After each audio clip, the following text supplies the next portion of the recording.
Hampir separuh ruas jalan kabupaten di Lampung Tengah masih dalam kondisi buruk. Masih ada 44,6% ruas jalan yang tersebar di wilayah Kabupaten Lampung Tengah belum diperbaiki dan masih dikeluhkan masyarakat. Hal itu disampaikan anggota DPRD Lampung Tengah Binti Lutfiah usai melakukan reses di Dapil 4 Lampung Tengah yang meliputi Kecamatan Padang Ratu, Kecamatan Seputih Agung, Kecamatan Pubian, Kecamatan Selage Lingga, Anak Tuha, dan Anak Ratu Aji.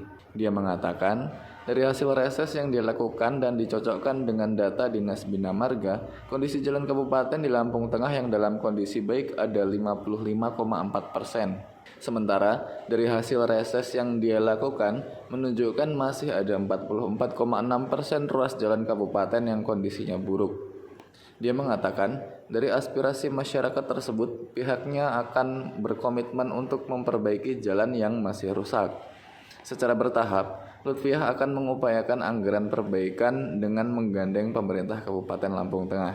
Hal itu pun akan dia kerjakan dengan target penyelesaian sepenuhnya dalam 3 tahun ke depan.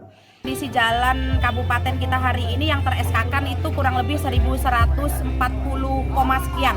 Kemudian kondisi jalan mantapnya kita hari ini berdasarkan data dari Dinas Bina Marga, beberapa waktu lalu kami melakukan hearing itu sekitar 55,4%, dan kita akan dorong sisanya di 44,6% ini supaya bisa secara bertahap akan kita anggarkan dan harus selesai pada 3 tahun ke depan.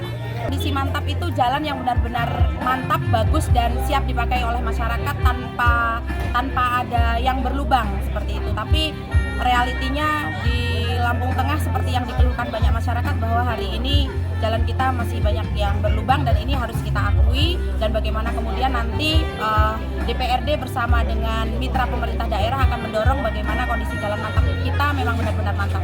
Sejauh saya menyerap aspirasi dari masyarakat sampai dengan saat ini masih banyak yang dikeluhkan oleh masyarakat.